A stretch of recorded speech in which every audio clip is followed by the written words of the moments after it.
Hello dear student, today we start our new chapter, the chapter number 9, which is applications of trigonometric. हमने इससे पहले वाले chapter में बच्चों ट्रिगोनोमेट्री के बारे में डिस्कस किया है। आज हम डिस्कस करेंगे सम एप्लीकेशन ऑफ ट्रिगोनोमेट्रिक, मतलब त्रिकोणमिति के कुछ अनुप्रयोग। ठीक, इससे पहले बच्चों अगर आपने अभी तक मेरी पुरानी वीडियोस नहीं देखी हैं तो आप नीचे डिस्क्रिप्शन में जाइए, मैंने वहां पुराने चैप्टर्स के लिंक डाल दिए हैं। डियर स्टूडेंट, स्टार्ट करते हैं some application of trigonometric chapter को, जो आपका चैप्टर नंबर 9 है। ठीक, देखो बच्चों, उसमें एक ही टॉपिक आपने डिस्कस करना है और वो टॉपिक है हाइट एंड डिस्टेंसेस। इस टॉपिक पर आपने डिस्कस करना है। एक ही एक्सरसाइज है 9.1 जिसमें 16 क्वेश्चन है और वो सारे के सारे क्वेश्चन बच्चों इसी टॉपिक पर बेस्ड हैं, हाइट एंड डिस्टेंस। तो बच्चों स्टार्ट करते हैं। हाइट एंड डिस्टेंस क्या होती हैं, बेसिक इंफॉर्मेशन देता हूं, फिर एक एक करके इन डेफिनेशन को डिस्कस करेंगे जो मैंने आगे लिख रखे हैं। देखो डियर स्टूडेंट, सपोज करते हैं कि आप कहीं किसी टावर को देखने गए हैं। मान लिया कोई टावर है, ठीक, बहुत बड़ा टावर है, आप उसको देखने गए हैं। ये वो टावर है, ठीक, मान लेते हैं, थोड़ा नीचे नीचे बना लेता हूं क्योंकि डायग्राम मैंने अच्छे से समझाना है। ये वो टावर है मान लिया, ठीक, आप इसको यहां से ऑब्जर्व कर रहे हैं। ठीक, आप यहां पर है मान लेते हैं थोड़ी देर के लिए। ठीक, आप यहां से इस टावर को ऑब्जर्व कर रहे हैं। अब आपने ये सोचा कि क्यों ना मैं टावर के टॉप में पहुंचूं, टावर के टॉप में चढ़कर देखूं कि कैसा नजारा दिखता है। ठीक, तो आप यहां से चले और यहां से चलते हुए टावर के टॉप पर पहुंच गए। आप कहां पर हैं बच्चों, टावर के टॉप पर हैं। आप यहां पर नहीं हैं, अब आप टावर के टॉप पर हैं। ठीक, अब आपने ये सोचा, आपने देखा कि टावर के ऊपर से एक हेलीकॉप्टर जा रहा है।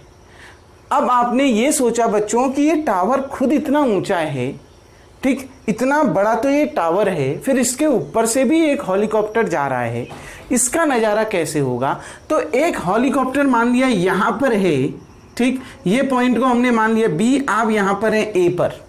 आ गई ना बात समझ में, आप ए पर हैं, ये बी पर क्या है बच्चों, एक हेलीकॉप्टर है। ठीक, एक आपका हेलीकॉप्टर है इस पॉइंट बी पर। क्लियर बच्चों, देखिए ध्यान से समझिएगा जो मैं समझा रहा हूं।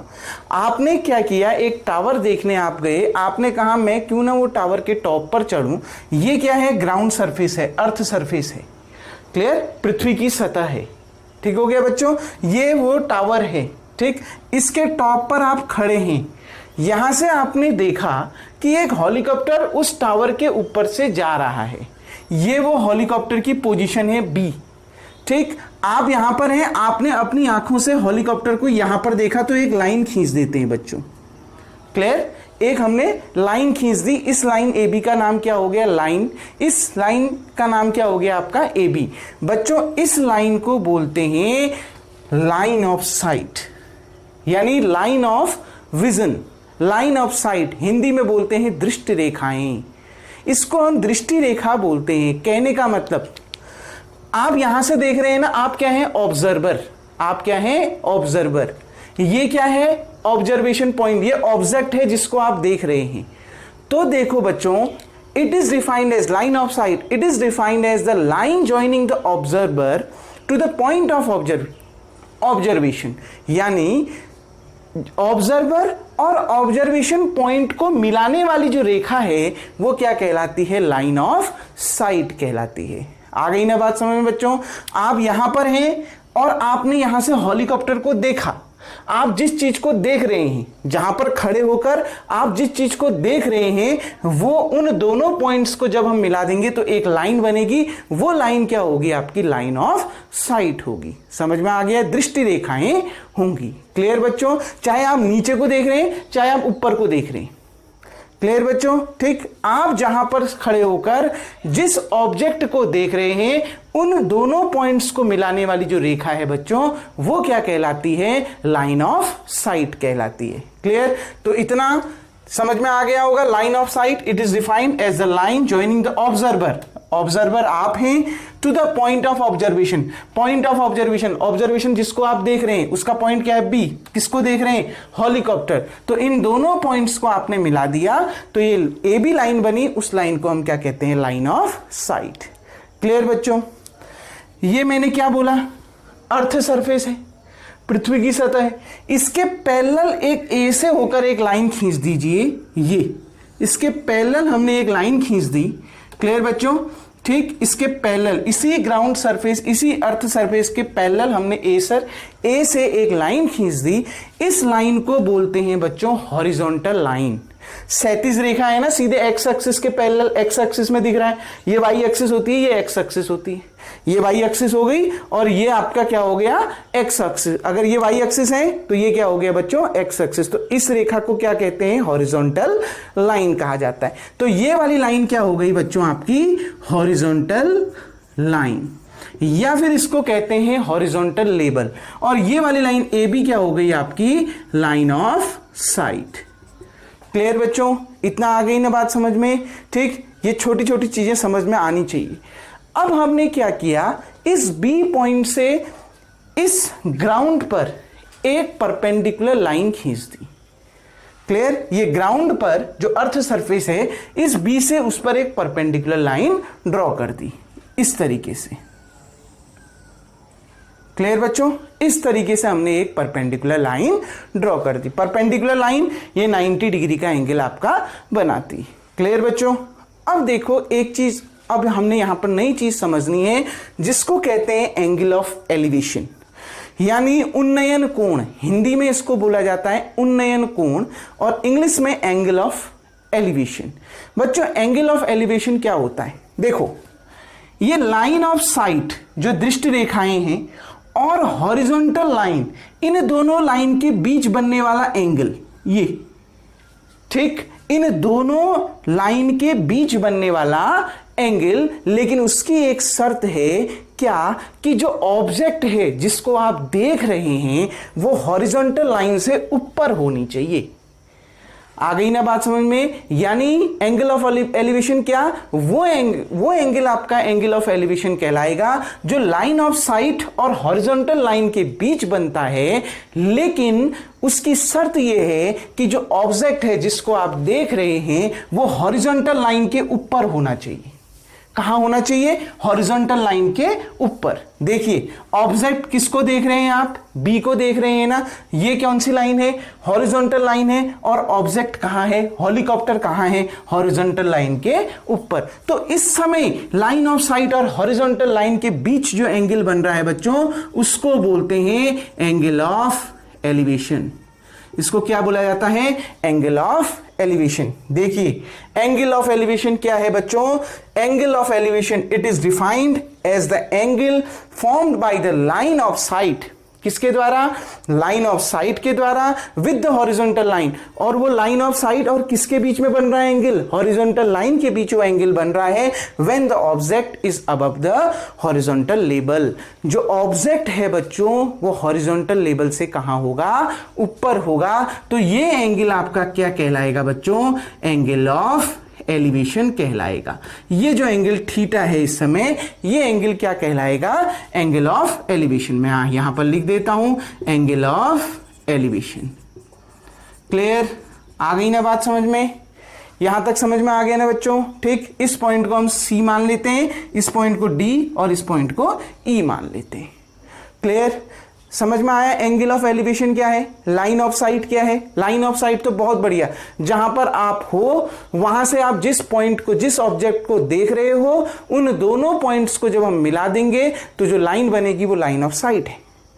एक्स एक्सिस के पैरेलल या अर्थ सरफेस के पैरेलल जब आप इस पॉइंट ए से एक लाइन खींचेंगे तो वो लाइन क्या है, हॉरिजॉन्टल लाइन है। एंगल ऑफ एलिवेशन क्या है, लाइन ऑफ साइट और हॉरिजॉन्टल लाइन के बीच बनने वाला एंगल एंगल ऑफ एलिवेशन कहलाएगा when the object is above than horizontal level. लेकिन इसके लिए शर्त ये है ऑब्जेक्ट कहां होना चाहिए, हॉरिजॉन्टल लेवल के ऊपर होना चाहिए, हॉरिजॉन्टल लाइन के ऊपर होना चाहिए। देखो बन रहा है ना, तो ये एंगल क्या कहलाएगा, एंगल ऑफ एलिवेशन कहलाएगा। दूसरी चीज बच्चों, एंगल ऑफ डिप्रेशन यानी अवनमन कोण। ठीक, एंगल ऑफ डिप्रेशन, ये क्या कहलाता है। मान लिया बच्चों आप इसी टावर के टॉप पर, ये ए पॉइंट पर खड़े हैं। अब आपने यहां से कोई कार आते हुए देखी, इस साइड से कोई कार आते हुए देखी और वो कार यहां पर है। इस पॉइंट को हम मान लेते हैं पी पॉइंट। क्लियर, वो कार यहां पर है पी पॉइंट पर। आप इस टावर के टॉप पर हैं, ठीक, आपने यहां से एक कार आते हुए देखी और कार कहां पर आके रुक गई, पी पॉइंट पर आप आके रुक गई। अब उस कार को आप कैसे देखेंगे, इस ए से इस पी के पॉइंट को मिला दो, ये एक लाइन बन गई ना। देखो आप ऑब्जर्वर हैं, कहां पर हैं, ए पर। अभी आप किसको देख रहे हो, कार को, मतलब ऑब्जर्वेशन पॉइंट क्या हो गया, पी, कार की स्थिति हो गई ना ऑब्जर्वेशन पॉइंट, ऑब्जेक्ट क्या हो गया अभी, कार हो गया। आपने इन दोनों पॉइंट्स को मिला दिया। अब ये जो लाइन है, ये लाइन क्या कहलाएगी, लाइन ऑफ साइट कहलाएगी। अभी ये लाइन क्या कहलाएगी बच्चों, line of site. Line of site तो मैंने यही तो बताया था, आप जहां पर हैं ऑब्जर्वर और ऑब्जेक्ट को मिलाने वाली रेखा, ये ऑब्जर्वर आप हैं, अभी आप किसको देख रहे हैं, कार को देख रहे हैं, तो ऑब्जेक्ट क्या हो गया, कार हो गया। उन दोनों को मिलाने वाली जो लाइन है, रेखा है, वो क्या कहलाती है, लाइन ऑफ साइट कहलाती है। क्लियर बच्चों। अब देखो इस ई को मैंने आगे बढ़ा दिया थोड़ा, ठीक। अब ध्यान से समझिए, अब क्या कह रहा हूं, अब देखिए एंगल ऑफ डिप्रेशन क्या होता है। एंगल ऑफ डिप्रेशन वही हॉरिजॉन्टल और लाइन ऑफ साइट के बीच बनने वाला एंगल। अब हॉरिजॉन्टल और लाइन ऑफ साइट नीचे हो गई ना, तो अब ये एंगल हो गया, ये वाला एंगल, ठीक। ये वाला एंगल को हम थोड़ी देर के लिए क्या मान लेते हैं, अल्फा। ये हॉरिजॉन्टल लाइन मिटा देता हूं थोड़ी देर के लिए लिखा हुआ, ठीक। अब ये वाला हॉरिजॉन्टल लाइन ये है AC और ये आपकी लाइन ऑफ साइट है AP। तो इन दोनों के बीच बनने वाला एंगल क्या कहलाएगा, एंगल ऑफ डिप्रेशन कहलाएगा। शर्त क्या है, जो ऑब्जेक्ट है बच्चों वो कहां है, इस हॉरिजॉन्टल लेवल से नीचे है। ऑब्जेक्ट कहां पर है, हॉरिजॉन्टल लेवल से नीचे है। क्लियर। एंगल ऑफ एलिवेशन में ऑब्जेक्ट कहां था, हॉरिजॉन्टल लेवल से ऊपर। डिप्रेशन में ऑब्जेक्ट कहां है, डेफिनेशन तो वही है ना, बस डिप्रेशन में ऑब्जेक्ट कहां है, हॉरिजॉन्टल लेवल से नीचे। तो यही होता है एंगल ऑफ डिप्रेशन या अवनमन कोण। तो ये अल्फा इस केस में क्या कहलाएगा बच्चों, angle of depression, angle of depression. Clear, आ गई ना बात समझ में, ये कॉन्सेप्ट क्लियर है। हाइट ऑफ डिस्टेंस में बच्चों यही कॉन्सेप्ट मेन है, एंगल ऑफ एलिवेशन और एंगल ऑफ डिप्रेशन। मैंने दोनों समझा दिया। एंगल ऑफ एलिवेशन क्या है, एंगल ऑफ एलिवेशन क्या कहोगे, लाइन ऑफ साइट और हॉरिजॉन्टल लेवल के बीच में बनने वाला एंगल, जहां पर ऑब्जेक्ट हॉरिजॉन्टल लेवल के ऊपर होगा। और एंगल ऑफ डिप्रेशन क्या कहोगे, हॉरिजॉन्टल लेवल और लाइन ऑफ साइट के बीच में बनने वाला एंगल, जहां ऑब्जेक्ट हॉरिजॉन्टल लेवल के नीचे होगा, पी पर। कार अभी कहां पर है, पी पर है। आ गई ना बात समझ में। तो देखिए angle of depression, it is defined as the angle formed by the line of sight with horizontal when the object is below the horizontal level. मतलब कैसे डिफाइंड है, एंगल फॉर्म्ड, जो एंगल बन रहा है वो किसके द्वारा बन रहा है, लाइन ऑफ साइट के द्वारा, with horizontal line, line of sight और हॉरिजॉन्टल लाइन के द्वारा वो एंगल बन रहा है। और ऑब्जेक्ट कहां है बच्चों, below the horizontal level. Object कहां पर है, हॉरिजॉन्टल लेवल से नीचे है। ये हॉरिजॉन्टल लेवल है। हॉरिजॉन्टल लेवल हमेशा अर्थ सरफेस के पैरेलल आएगा, तो उसके नीचे अगर एंगल बन रहा है तो वो एंगल ऑफ डिप्रेशन। ऑब्जेक्ट अगर उसके नीचे है, क्लियर, ऑब्जेक्ट अगर उस हॉरिजॉन्टल लेवल से नीचे है तो वो एंगल ऑफ डिप्रेशन। और अगर ऑब्जेक्ट ऊपर है तब लाइन ऑफ साइट और हॉरिजॉन्टल लेवल के बीच बनने वाला एंगल, एंगल ऑफ एलिवेशन कहलाएगा। क्लियर बच्चों, ये बहुत, यही इसमें मेन टॉपिक है बच्चों। इसी से आपका ये पूरे का पूरा एक्सरसाइज आपकी बनेगी। इसमें कोई नया फॉर्मूला नहीं है, इसमें एक ही फॉर्मूले से आपके सारे क्वेश्चन बनते हैं बच्चों। वो फॉर्मूला है पंडित बद्री प्रसाद अपॉन हर बोले, जो आपने पढ़ रखा है ट्रिग्नोमेट्रिक रेशियोज में।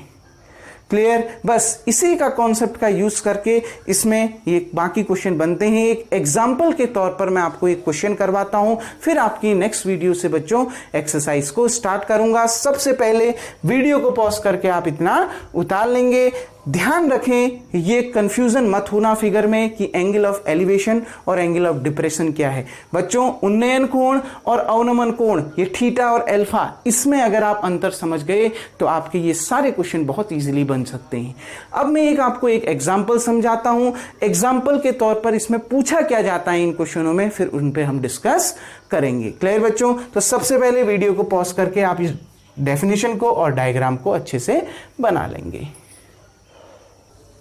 नाउ डियर स्टूडेंट, एक एग्जाम्पल से समझते हैं कि इसमें हम निकालते क्या हैं। ठीक, एक एग्जाम्पल अपने मन से लेते हैं, फिर उसको समझते हैं। देखो, मान लिया ये अर्थ सरफेस है।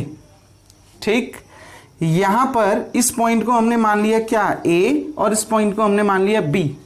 ठीक, यहां पर हमने कोई एक टावर खड़ा कर दिया। यहां पर कोई एक टावर है, ए पॉइंट पर कोई एक टावर खड़ा है। क्लियर? ये ग्राउंड है, ग्राउंड के ए पॉइंट पर, ग्राउंड सरफेस के एक पॉइंट ए पर कोई टावर खड़ा है। आप यहां पर हैं इस टावर के टॉप पर। क्लियर? ये आपकी पोजीशन है टावर के टॉप पर। क्लियर? ध्यान से समझिए, क्योंकि ये क्वेश्चन आपने कोई करना नहीं है, बस मैं आपको समझा रहा हूं कि इसमें निकालते क्या है, बस समझना है आपने। देखो, यहां पर कोई पॉइंट सी है जहां पर आप खड़े हैं। अब देखिए, यहां पर हेलीकॉप्टर है जिसको आप देख रहे हैं। यहां पर क्या है? हेलीकॉप्टर है जिसको आप देख रहे हैं। ठीक बच्चों, ये अब और ग्राउंड सरफेस के, ये जो अर्थ सरफेस है, इसके पैरेलल एक लाइन ड्रॉ कर दीजिए। ये जो लाइन होगी, ये कौन सी लाइन होगी बच्चों? हॉरिजॉन्टल लाइन होगी। इसको मान लिया क्या? ई। क्लियर? आ गई ना बात समझ में? अब देखिए, इस D से मैंने क्या कर दिया, एक परपेंडिकुलर लाइन खींच दी जो इस ग्राउंड सरफेस पर क्या है, मतलब एक लाइन खींच दी जो ग्राउंड सरफेस पर क्या है, परपेंडिकुलर है। आ गई ना बात समझ में? जो ग्राउंड सरफेस पर क्या है बच्चों?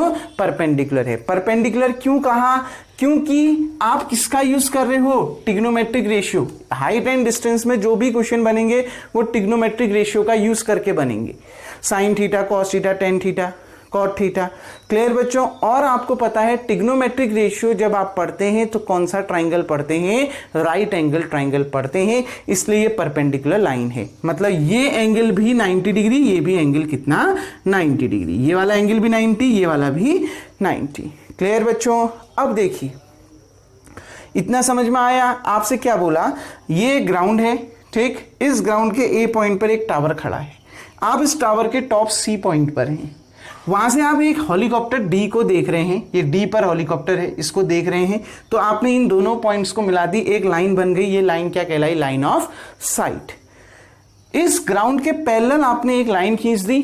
ठीक, ये सीई, ये लाइन क्या हो गई बच्चों? Horizontal line.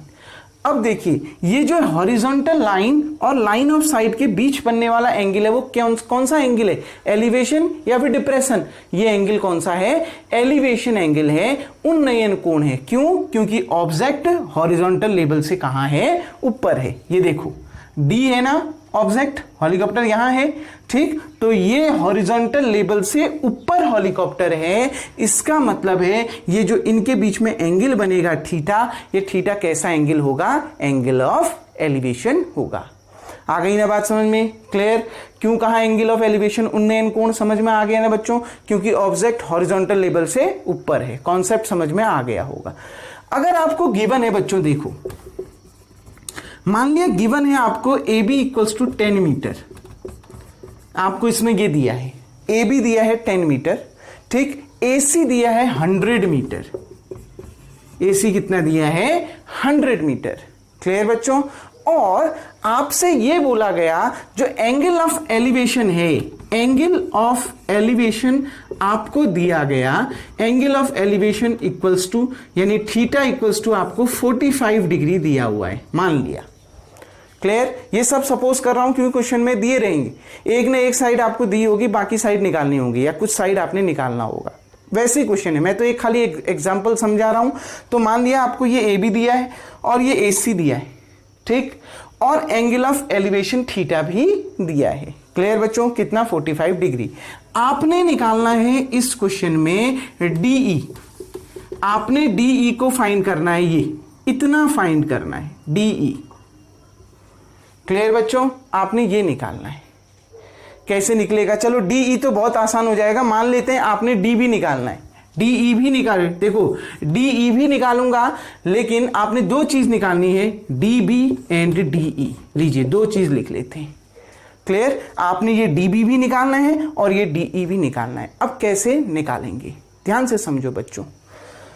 ए सी कितना दे रखा है बच्चों, 100 दे रखा है ना, ए सी इक्वल टू 100। तो बच्चों जितनी हाइट ए से सी की है उतना ही डिस्टेंस में बी से ई भी तो है।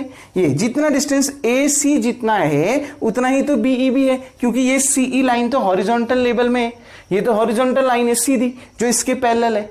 आ गई ना बात समझ में, मतलब जितना ए से सी की दूरी होगी उतना ही बी से ई की दूरी भी होगी। तो ये भी कितना हो गया बच्चों, 100 मीटर, क्योंकि ये सीई लाइन ए बी के क्या है, पैरेलल है। तो पैरेलल लाइन के बीच की डिस्टेंस हमेशा क्या होती है, इक्वल होती है। कहीं पर भी आप वो डिस्टेंस ले लो, पैरेलल लाइंस, दो पैरेलल लाइंस के बीच की डिस्टेंस हमेशा क्या आती है, सेम। तो ए सी और बीई क्या आएगी, हमेशा इक्वल।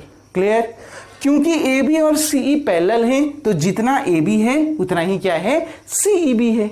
आ गई ना बात समझ में। तो ए बी कितना है, 10 मीटर, तो हम ये भी मान लेंगे कि ये सीई भी क्या है, 10 मीटर। आ गई ना बात समझ में। अब आपने क्या निकालना है, डीई निकालना है पहले। तो डीई आपको मालूम नहीं, तो डीई को आप क्या मान लेंगे, एक्स मान लेंगे। जो आपने निकालना है उसको आप क्या मान लेंगे बच्चों, एक्स मान लेंगे। क्लियर, अब देखो इसमें निकलता कैसे है।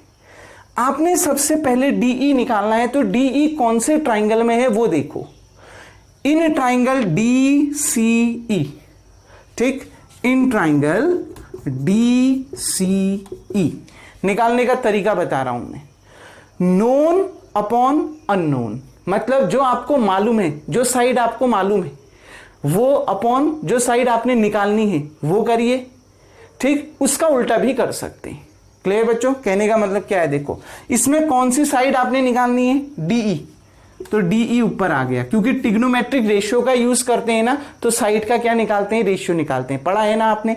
तो डीई, कौन सी साइड मालूम है आपको, सीई, तो डीई अपॉन क्या, सी।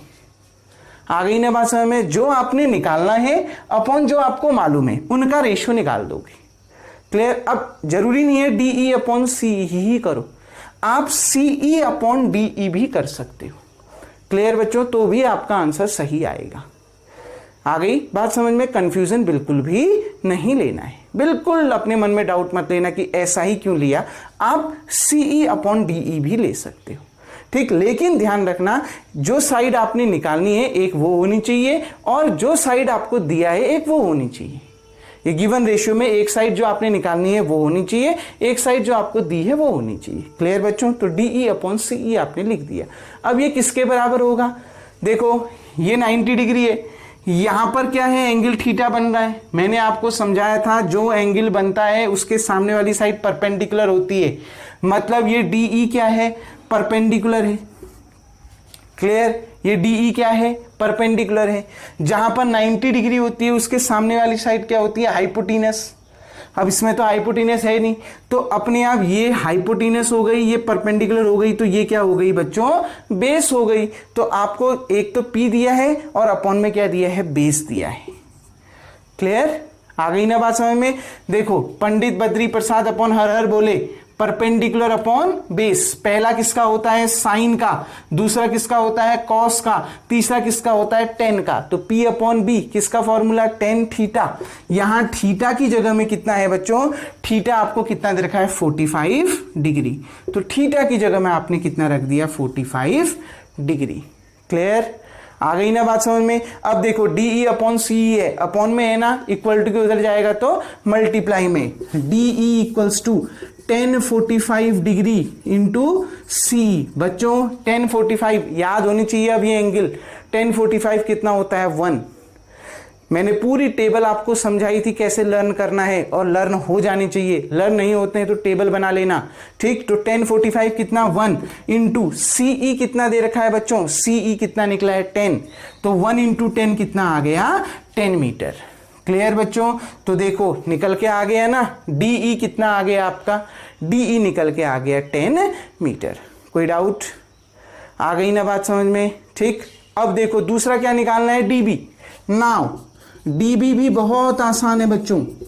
डीबी कैसे निकलेगा, डीबी ये है ना, ये दो पार्ट से मिलकर बना है, एक तो डी से ई फिर ई से बी, तो दोनों को जोड़ दो, डी से ई की डिस्टेंस और ई से बी की डिस्टेंस जोड़ दो, क्या निकल जाएगा, डीबी निकल जाएगा। मतलब डीई प्लस क्या कर दो, ईबी कर दो, दोनों मालूम है। डीई कितना दिया है 10 प्लस ईबी कितना दे रखा है 100, तो 100 प्लस 10 कर दिया, कितना आ गया 110 मीटर। तो ये पूरी डिस्टेंस भी निकल गई, ग्राउंड से हेलीकॉप्टर की दूरी भी निकल गई। आ गई ना बात समझ में, ठीक। और ई से डी की डिस्टेंस भी आपकी निकल गई। अगर आपने सी डी भी निकालना होता वो भी निकल जाता ना। ये नोन है और ये अननोन है, तो रेशियो क्या करता मैं, डी सी अपॉन ई सी, बस उसमें जो फॉर्मूला लगता उसको अप्लाई करता। क्लियर बच्चों, बहुत इजी क्वेश्चन होते हैं, कैसे निकाला समझ में आया, आ गई ना बात समझ में। बस आपने हमेशा ध्यान रखना है, जो भी आपको दिया होगा एक साइड दी होगी और दूसरी साइड निकालनी होगी। क्लियर बच्चों, तो हमेशा रेशियो क्या करोगे, जो साइड दी है और एक जो साइड निकालनी है उनका रेशियो निकालोगे। अब ऊपर आप जिसको भी रखो। क्लियर बच्चों, मैंने अननोन को रखा था ना ऊपर, देखो डी निकालना था, सी गिवन था, आप कुछ भी कर सकते हैं, लेकिन ध्यान रखना रेशियो उन्हीं दो साइड का निकालना, उसमें से एक साइड निकालनी होगी आपने और एक साइड आपको गिवन होगा। क्लियर बच्चों, और वही देखना कि एंगल कहां पर बन रहा है, उसके सामने वाली साइड परपेंडिकुलर, ठीक, 90 डिग्री के सामने वाली साइड हाइपोटेनस, तो अपने आप तीसरी साइड क्या आ गई, बेस आ गई।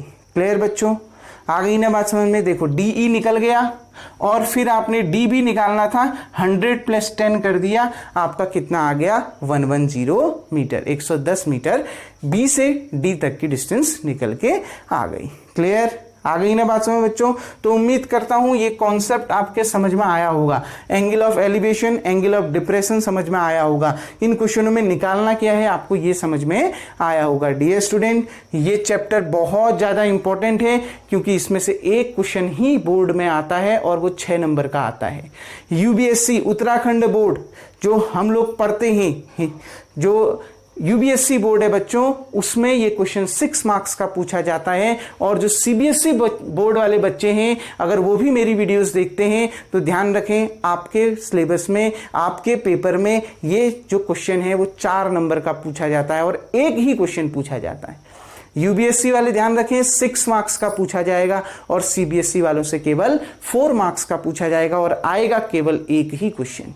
ठीक बच्चों, अब देखिए मैं क्वेश्चन नंबर फर्स्ट को समझा देता हूं 9.1 के, बनाना आपने उसको खुद है। ठीक, करना क्या है उस क्वेश्चन में उसको समझते हैं, उसको आप खुद बनाएंगे, बस मैं समझा दे रहा हूं क्वेश्चन क्या है। ठीक डियर स्टूडेंट, 9.1 का पहला क्वेश्चन बहुत इजी है, बनाओगे आप खुद। मैं क्वेश्चन को एक बार एक्सप्लेन कर देता हूं। देखो क्या कह रहा है क्वेश्चन, ये बोल रहा है एक सर्कस आर्टिस्ट है, मतलब सर्कस में काम करने वाला एक कलाकार है, ठीक, जो 20 मीटर लंबी रस्सी पर चढ़ता है। रोप का मतलब है रस्सी, ठीक, एक 20 मीटर लंबी रस्सी पर उसने चढ़ना है। क्लियर बच्चों, अब आपसे क्या कह रहा है, और उस रस्सी को टाइटली स्ट्रेच बांधा गया है। अब किससे बांधा गया है, एक वर्टिकल पोल है, वर्टिकल पोल मतलब ये एक्स जो वाई एक्सिस में होगा सीधे, तो ये ए बी यहां पर क्या है, वर्टिकल पोल है।